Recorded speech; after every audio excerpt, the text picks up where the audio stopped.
Exploring possibilities में आपका स्वागत है। अगर आपको ये वीडियो पसंद आती है तो इसको लाइक करें, दोस्तों के साथ शेयर करें, बेल आइकन ज़रूर दबाएं।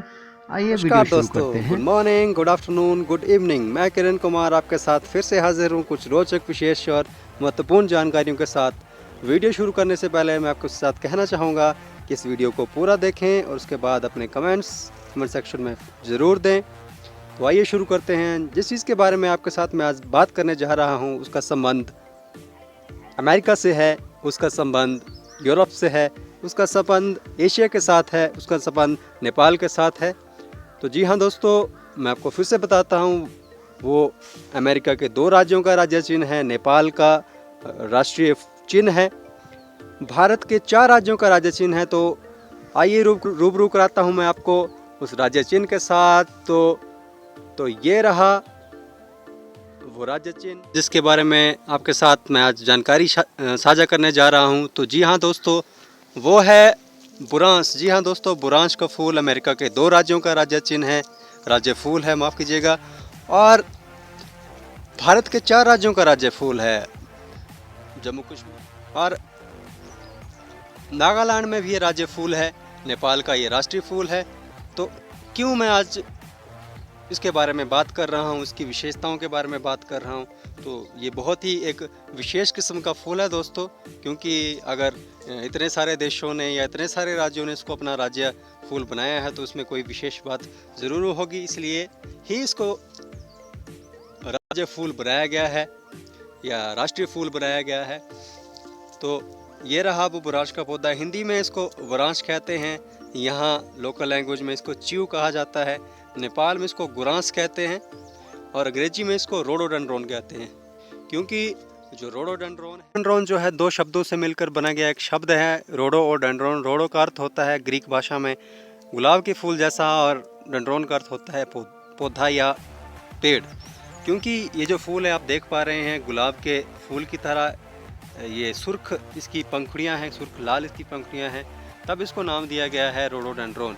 तो रोडोडेंड्रोन के बारे में आपको मैं आगे बताना चाहूँगा, आपसे जानकारी यह साझा करना चाहूँगा कि रोडोडेंड्रोन का जो फूल है या पेड़ है, ये हिमालय क्षेत्रों में 1500 मीटर से लेके 3500 मीटर तक की ऊंचाई में उगने वाला एक झाड़ी है या पेड़ है। इसको झाड़ी भी माना जा सकता है क्योंकि झाड़ी के रूप में उगता है, और अगर इसकी ऊंचाई या इसकी लंबाई ज़्यादा हो जाए तो ये पेड़ का रूप भी ले लेता है। तो इसकी कई सारी प्रजातियां हैं जो कि झाड़ी के रूप में उगती हैं और कई सारी प्रजातियां पेड़ के रूप में उगती हैं, तो इसको हम झाड़ी या पेड़ कह सकते हैं। तो यहाँ ये एक पेड़ के रूप में उगा है, जैसा कि आप देख पा रहे हैं। ये पूरा सुर्ख लाल फूलों से लदा ये बुरांश का पेड़ आपकी नज़रों के सामने है। तो फिर से आप बुरांश के फूल के बारे में जानकारी प्राप्त करते हैं थोड़ी सी। तो ये जो बुरांश का फूल है, ये जैसा कि मैंने पहले बताया कि 1500 मीटर से लेकर 3500 मीटर तक की ऊंचाई पे उगने वाला ये फूल है या पौधा है या पेड़ है या एक झाड़ी है। तो ये ऐसी मिट्टी में उगता है जिसका जो थोड़ा सा प्रभाव हो, अम्लीय हो, और जहाँ पे पानी ज़्यादा ना ठहरता हो। इस पेड़ की, इस फूल की या इस पेड़ की, इस झाड़ी की एक विशेषता क्या है कि इसमें पानी को सोखने की क्षमता बहुत ज़्यादा है, इसलिए ये भूमि में पानी की जो पानी का स्तर है उसको बनाए रखता है। तो इसका बहुत ज़्यादा महत्व है। तो आइए अब बात करते हैं इसके औषधीय महत्व के बारे में, क्योंकि इसके बारे में वीडियो बनाने का मेरा पूरा जो उद्देश्य था वो इसके औषधीय महत्व को लेके था, ये इसके विभिन्न जो प्रयोग हैं उसको बताने को लेके था। तो इसके औषधीय महत्व क्या क्या हैं, इसके हमारे जीवन में प्रयोग क्या है, इसको प्रयोग के दौरान की जाने वाली सावधानियों के बारे में हम लोग जानकारी साझा करेंगे। तो ये जो फूल है दोस्तों, बुरांश का फूल, जो फूल है बुरांश का फूल, जैसा कि आप कैमरे के सामने देख पा रहे हैं, ये बुरांश का फूल सुर्ख लाल रंग से लबरेज और बहुत ही सुंदर दिखता हुआ ये फूल। अगर हम इसके अगर हम इसके जो पंखुड़ियाँ हैं उसको अगर हम टेस्ट करना चाहें या उसका स्वाद लेना चाहें तो ये एक हमें खट्टे प्रकार का ये एक जो है स्वाद देता है। तो इसका महत्व भी इसके औषधीय गुणों के वजह से है। इसको खाने के कारण जो हमें फ़ायदे या लाभ होते हैं उसके बारे में ही ये वीडियो है। तो वो कौन सा लाभ है, तो लाभों के बारे में जानने के लिए आप वीडियो को पूरा देखें। तो इसमें ऐसे पोषक तत्व पाए जाते हैं जो कि एंटीऑक्सीडेंट के रूप में कार्य करते हैं। एंटीऑक्सीडेंट के बारे में आपने काफ़ी सुना होगा, काफ़ी पढ़ा भी होगा कि एंटीऑक्सीडेंट क्या होते हैं। कुछ ऐसे तत्व होते हैं हमारे शरीर में जो कि हमारे शरीर को सदा जवान रखने में सहायता करते हैं या हमारे शरीर की जो टूट फूट है उसको मुरम्मत करते हैं। तो ये इसमें बहुत सारे एंटीऑक्सीडेंट भी पाए जाते हैं। दूसरे स्थान पे मैं आपको बताना चाहूँगा इसका एक विशेष गुण कि ये एंटी डायबिटिक है, यानी कि मधुमेह के रोगियों के लिए ये अमृत तुल्य साबित हो सकता है अगर उसका ये सेवन करें मधुमेह के रोगियों के लिए। और ये एंटी इन्फ्लामेटरी है। इन्फ्लामेशन का अर्थ कि जो सूजन अगर शरीर के किसी अंग में हो गई हो तो इसके खाने से, इसको अप्लाई करने से सूजन जो है वो दूर हो जाती है। चौथे स्थान पे ये एस्ट्रिंजेंट है, बहुत बढ़िया, स्किन को कसने में इसका बहुत ज़्यादा महत्व है। पाँचवें स्थान पे है इसकी हृदय रोग को कम करने की क्षमता। हृदय रोगों के बारे के लिए एक रामबाण औषधि साबित हो सकती है। छठे स्थान पे है किडनियों के लिए इसकी विशेषता। अगर इसका सेवन किया जाए, चाहे किसी भी फॉर्म में किया जाए, किसी भी रूप में किया जाए, तो ये हमारी किडनियों के लिए बहुत अमृत तुल्य साबित हो सकती है। ये जो फूल है, इसकी जो पंखुड़ियाँ हैं। और सातवें नंबर पे मैं रखना चाहूँगा, हालांकि ये सातवें नंबर पे है लेकिन इसका महत्व बिल्कुल कम नहीं है, क्योंकि इसके लाल रंग के वजह से आपको पता चल गया होगा कि लाल रंग रक्त का भी होता है। तो जी हाँ दोस्तों, लाल रंग रक्त का भी होता है और इस फूल का रंग भी लाल है।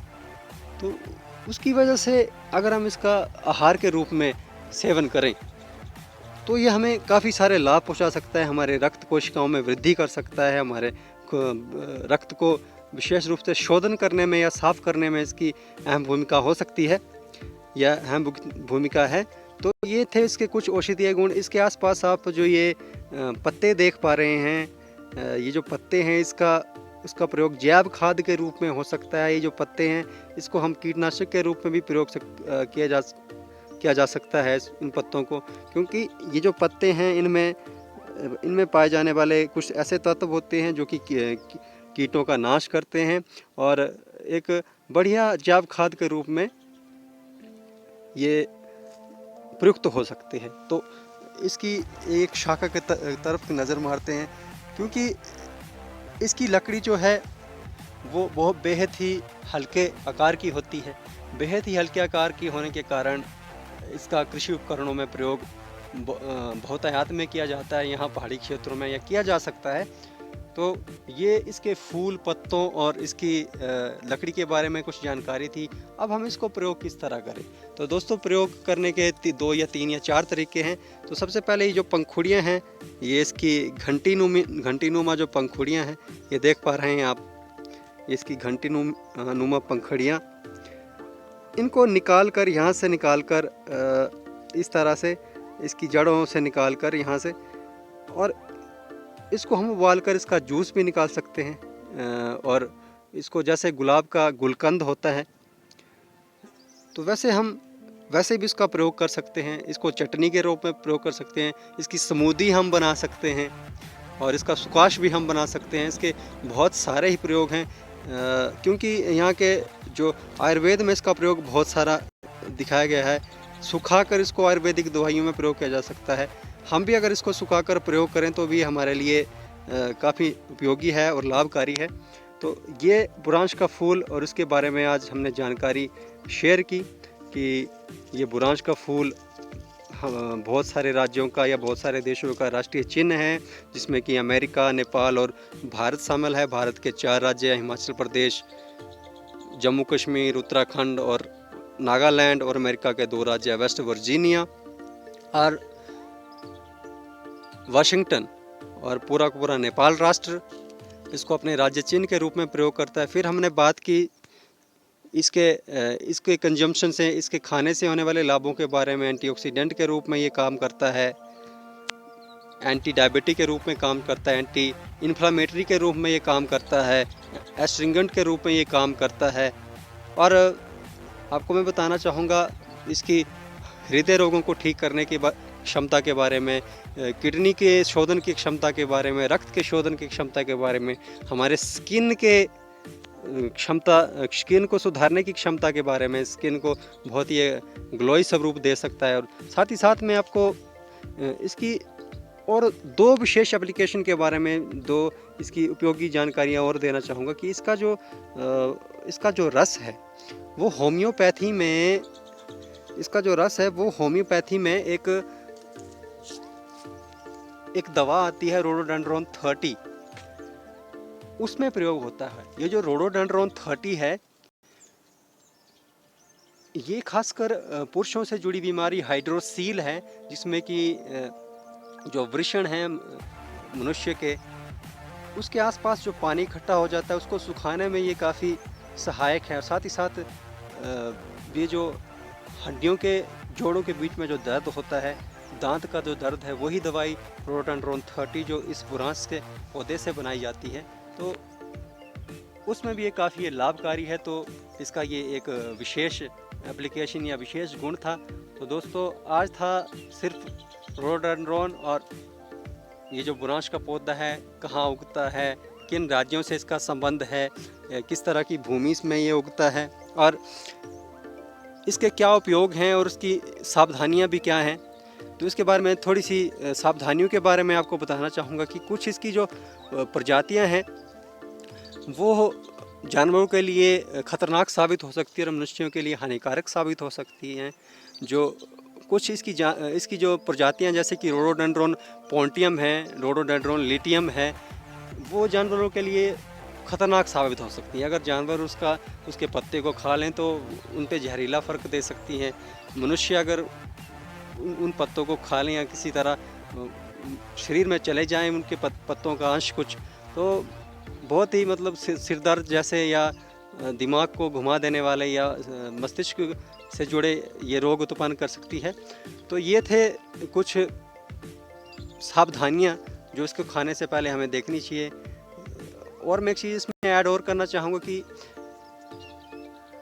उन जो स्पीशीज़ हैं, वो जो कुछ प्रजातियाँ हैं, उनके फूलों के रंग के बारे में आपके सामने मैं बताना चाहूँगा। जो फूलों का रंग है, उनका जो ये पंखुड़ियों का रंग है, वो ज़्यादातर पीले रंग की वो पंखुड़ियाँ होती हैं और बैंगनी रंग की वो पंखुड़ियाँ होती हैं या सफ़ेद रंग की पंखुड़ियाँ होती हैं।